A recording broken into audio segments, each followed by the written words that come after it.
slowly return to your physical body.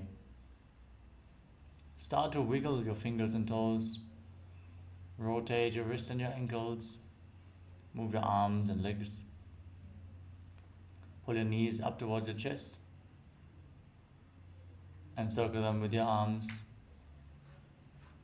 and rock your body from side to side as you slowly return to a comfortable seated position.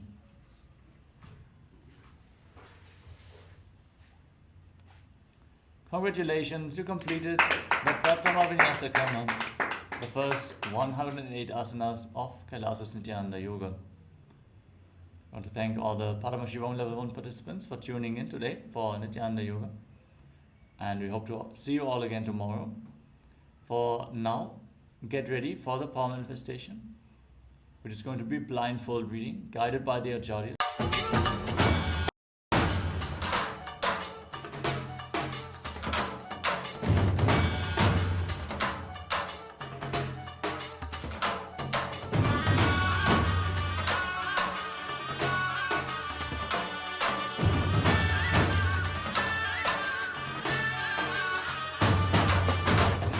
Today is the best day. Sadashiva appears for Brahma and Vishnu early morning in the form of light shaft. Means the consciousness which is beyond time and space enters into time and space. Sadashiva declares, "Let me become many to celebrate myself." So morning we celebrate he becoming many. You can see every deity, every god, we go and light the lamp. So each, the Sadashiva himself becomes many. So whole campus we went round. It was such high energy. So again the many becomes one. Not only spiritually, even socially, this celebration forms a very important part of my life, because this is the only celebration I enjoyed from my birth, at least in this body.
Nithyanandam Paramaspradam Kevalam Jnanamurtim Dvandvatītam Gaganasrisham Tamasya Daksham Ekam Nityam Vimalamachalam Sarvade Sakshibhutam Bhavatītam Trigunarahitam Sadgurum Tam Namami. Nithyanandam all of you, return to the room, and welcome to today's day 7 of the Paramashivoham, and we welcome all the participants in the Zoom who have joined us, Ma Ya Ling Liang, we have Ma Amsavandani Nithyanandam, and also we have Ma Rita Nithyanandam, and also all the participants on the YouTube. Welcome all of you on today's day 7 of Paramashivoham. And today we just finished 108 asana sequence, the Pratham Vinyasa Krama.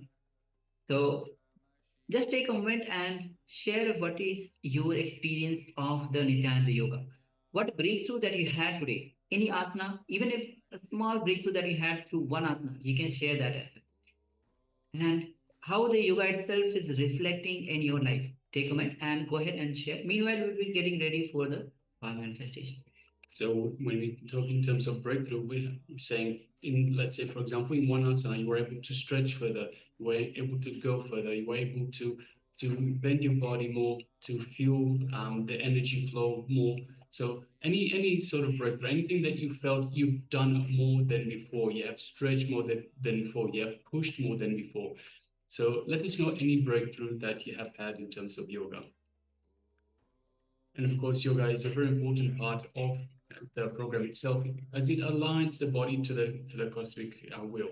So requesting everyone, please make sure that you do yoga. Don't miss it. It is the very first part of the program of every single day. So yes. So please share. And before doing yoga, detox is very important part of it. And Swami says again, neem juice is one of the greatest detox that you can have. Through neem juice, Swami says one thing I just heard today about what Swamiji had told about the neem juice. Through neem juice, lust gets converted into devotion, the sweetest, and devotion is the sweetest emotion that we can have. Through this, you will have the connection with Swamiji so that the super consciousness lands in you. Yes. So take a moment and share. Meanwhile, we'll be entering into the Sas Pramana of manifesting the powers of third eye.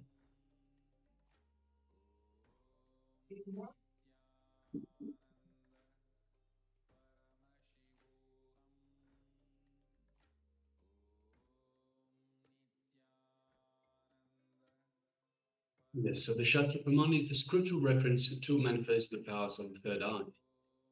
And the Shastra Pramana goes as Kapalantar nyasya tishtan milita lochanaha kramena manasodhadyat lakshaya lakshamuttamam.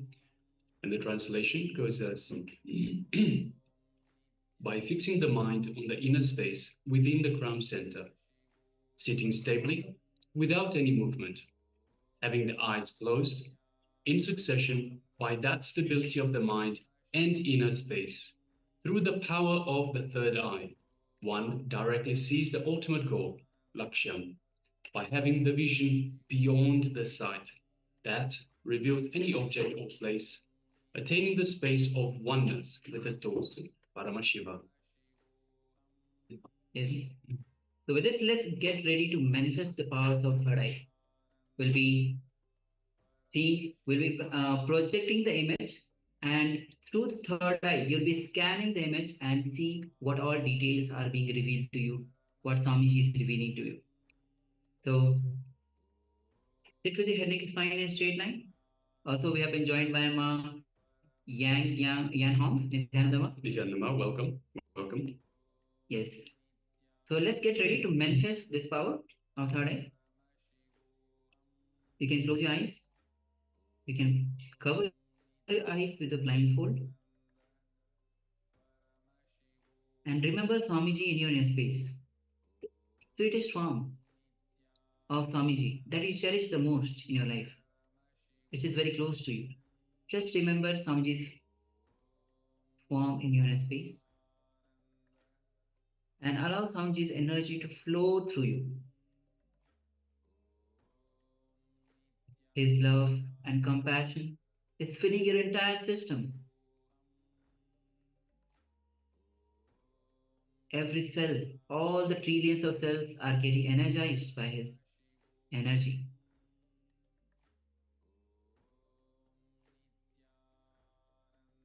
Take a moment to visualize where you're bubbling with Swamiji's energy.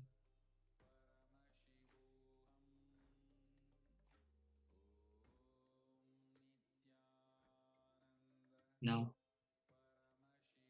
feel his infinite grace, his compassion, just filling you and radiating through you.